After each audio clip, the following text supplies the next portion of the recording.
BBC Radio Berkshire. What a combo, the Eurythmics and Aretha, and Sisters are doing it for themselves.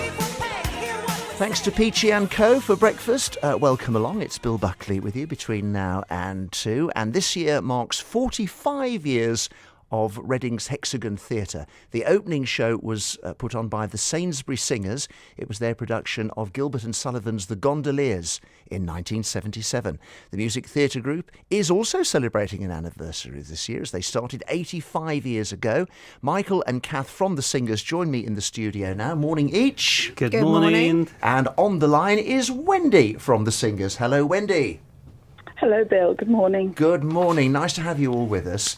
Let us start with you, Michael. I'm told you're the historian of the group, and I would like to hear, please, about the history of the Sainsbury Singers. For a start, it is nothing to do with the supermarket chain, is it? Definitely not. And if that means old, then that's probably fits the bill. Yes, I think we're in the same school year, from the same school year, aren't we, Bill? Well, that means you're saying I'm old. I'm not sure I like that. My implication there.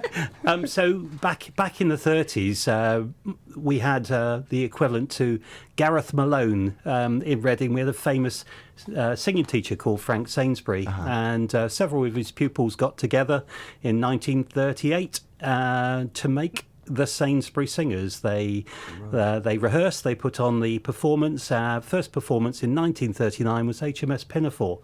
Right. So they're always musical theatre right from the very start, as opposed to a concert outfit. Yes, absolutely. And they carried on all the way through the war, putting on between 1 and 3 shows a year for, I suppose, to up the entertainment level in the town. Must have been hard to get leading men.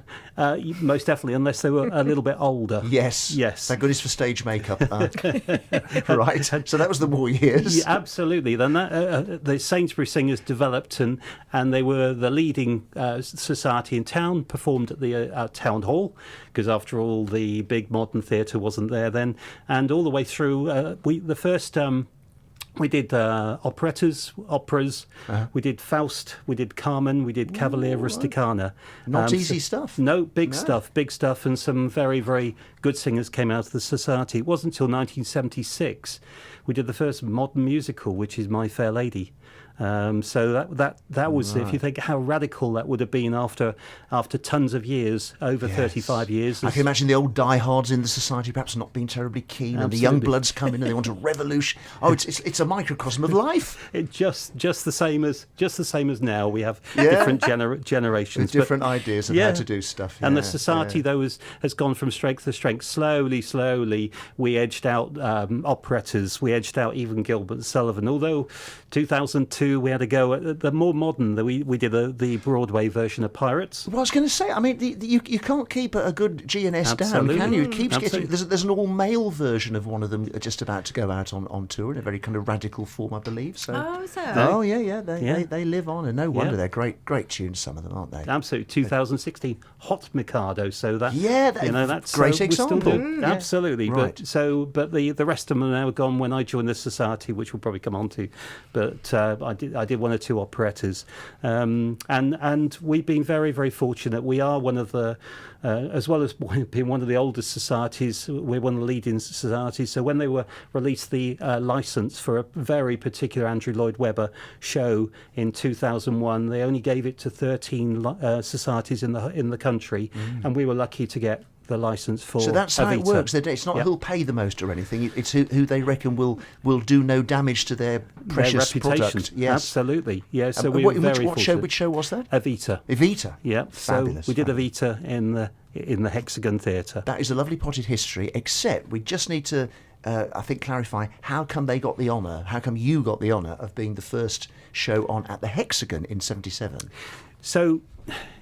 Back in the year before, in fact, we'd actually done a full-blown production of The Gondoliers. It was the last one we did at the town hall. And when they opened the Hexagon, they didn't take them too long to look around and actually invite the well-known society, the Sainsbury Singers, to come in. And we actually performed a concert version of the Gondoliers as the first, because we were already in production. In 1977, we were doing Orpheus and the Gondoliers. So how could we do? Anyway, we had a full-blown version them ready, the concert version of And how was Gondoliers. it? What did they make of this new theatre at the time? Do you know? Totally radical, loved it. Good. Yeah, and but great publicity for the society, of course. Absolutely. And there, if you think about the size of the town hall and the audience there would have been there, which would packed the rafters every show, suddenly you went to this 900-seater theatre, which we had to fill. I wasn't around in those days. No, of course not. No. But you're the historian, so that's great. Now, Wendy, I'm told you're the queen of anecdotes, but before we get on to some of your zingers, we should say that you've been a performer and director and are now the president. Congratulations, Madam President. What an honour. Oh, thank you very much. I don't think I've ever been called Madam President. Thank you. What term at official meetings and things, they can't call you Mr. President, so what do they call you? Well, Maybe you haven't had a formal meeting I yet. wouldn't like to tell you. No, we don't really have formal meetings. I really look after our patrons and put in an appearance at rehearsal sometimes. Well, a wonderful honour nonetheless. How long have you been involved? I don't really want to tell you, but over 50 years now. That'll do as an approximation, right? So I joined in 1972. 1972, yes. Right. Were you in the Gondoliers then at the Hexagon, or were you involved in the Gondoliers at the Hexagon in '77? Oh yes, I had a part. I played Janetta in the Gondoliers at the town hall. Gosh. And then obviously reprised it. On the stage at the Hexagon for the first time. Mm-hmm. And what did you think of this rather radical-looking new and very much larger space? I loved it. Straight away. But I loved the town hall as well. Yes. But obviously this was a purpose-built theatre, so it had its problems. But we always overcame the problems. So different, yeah. Yes, I've had a lovely time performing on the Hexagon stage. Right. What's your best anecdote then, Wendy? Let's have it. My best anecdote? Oh, I don't know.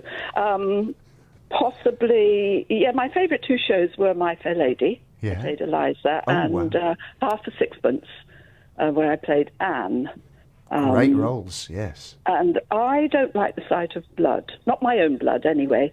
And I don't remember which night it was, but there was one night I was all ready to go on stage at the beginning of the show, all in costume, makeup, but I hadn't put my straw hat on. I was just sitting and relaxing and taking deep breaths and trying to calm down. Yeah. And still had plenty of time.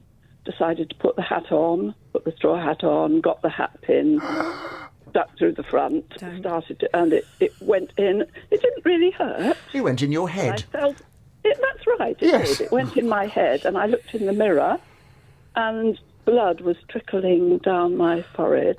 Not much, but I just fainted. Oh.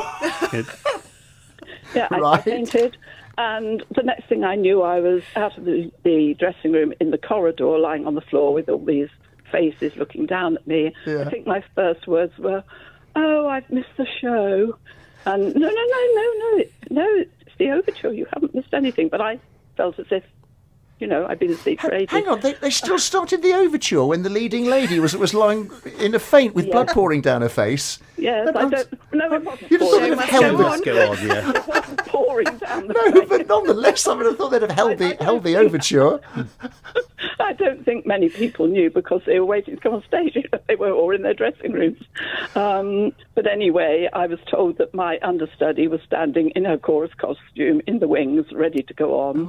Was I able to get up? What was I like? A bit of concern. And I groggily went to the side of the stage and went on. It was fine. And you had a good night, a good show. It was all right.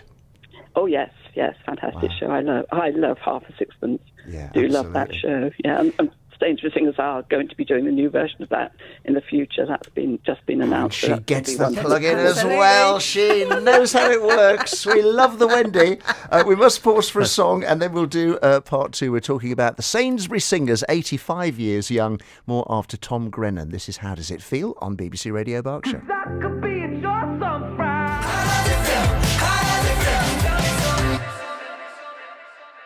BBC Radio Berkshire, How Does It Feel? That's Tom Grennan. It's Bill Buckley with you. We're talking about the Sainsbury Singers, who've been a society now for 85 years. We've heard from two of their number, and we're about to hear from Kath. Kath, congratulations. Now get this, everyone, on winning an Oscar of the amateur theatre world for your acting debut. Details, please. Now, acting or directing? Is it directing, So, well, debut? I did get an award for a supporting actress Yeah. in Sweeney Todd. Mm-hmm. And then we've just done Made in Dagenham, which I directed, and that was my debut directing, and we won Best Musical, That's which was that's probably the one I just meant then. amazing. But you see, it's confusing because you're a multi-award winner. Absolutely. Wow. Why did you want to make that change? Why did you feel it was time to direct? I'd been in the society since I joined in 2001, and I had seen some amazing shows, been involved with amazing shows.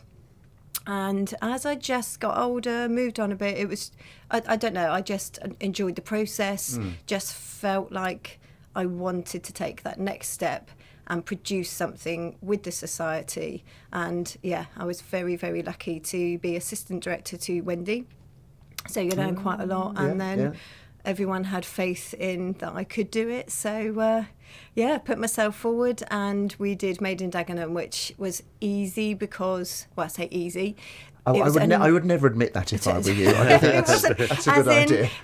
The story, because it was a true story, it was a really fantastic one to portray. Great for women, great background to it. So I wanted to really pull out the emotion between Rita and Eddie.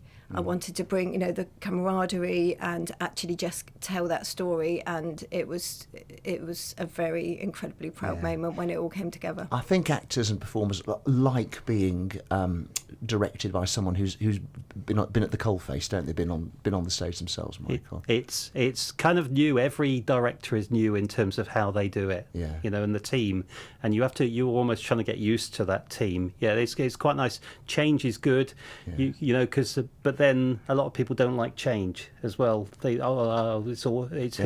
know her, we know what she's done. But yeah, Kath's first one. But at least, of course, Kath, they knew you because you've been around the society for. I mean, Wendy's done over 50 years. You've done over 20. Yeah. It's a big commitment, and I'm sure you've got huge. a busy life outside that. Absolutely. What keeps you in it? What makes you do it? That's a very good... No, I don't. Oh no, what have I done? She's going to reevaluate and leave now. Some days you're like, what am I doing? But no, you get in the hall, and I think the sound you make with people around you when you're singing is a fantastic feeling. Yeah. Singing something very primeval, isn't it? Absolutely. It connects with something. Absolutely. And when you're part of making a wonderful harmony, that is just priceless. Yeah. Obviously, we all love being on stage and to actually show off a little bit. But I think on the day-to-day, when you're on that Monday and Wednesday, whatever day you've had, even if it takes you an hour to get into it, you're learning something else. It just takes your mind off absolutely everything else. And it is a little family. You've got a lot of friends there. So, Madam President, Wendy, how do you see the future for the Sainsbury Singers? What are you hoping for? I think the future is going to be wonderful for the society. It's evolved over the years. It's grown. I mean, having been in it for 50 years over, I've seen a lot of changes. Yeah. But it's become stronger and stronger. I think. So more of the same, only better.